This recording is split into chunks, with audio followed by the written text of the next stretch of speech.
And my uncle's a photographer, and he would tell me you can't send the film. Like if you have you take a roll of film and awesome So pictures. how would they get it through? I don't know. I don't know what the fuck they did, but I know that some film has been damaged, or maybe it's an urban myth. Maybe find out if film got damaged by those radar things at the airport. X-ray. One of the things I find most striking is the presence of Antarctica on ancient maps, because we didn't discover it until 1820, and yet it's on maps drawn in the 1500s with great detail, which again were based on much older source maps that have now been lost to us. Astonishing thing is the so-called Pinkerton world map. I don't know if you can find it, Jamie.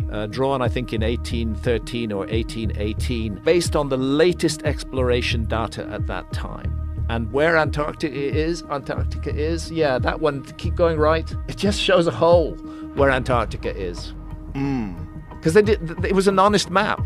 Nobody had found it by then. But if you go back to, for example, the Wolsey-Wooler world map drawn in 1530 or thereabouts, you find Antarctica is present. That map shows Antarctica exactly where it should be.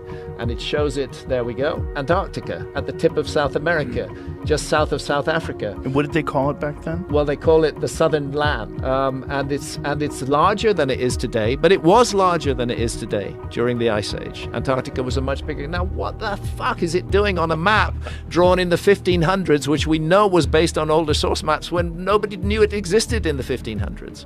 To me, the obvious answer is we are dealing with the fingerprints of a lost civilization that mapped the world and that left evidence of that mapping, which ancient map makers found and used and incorporated into their maps.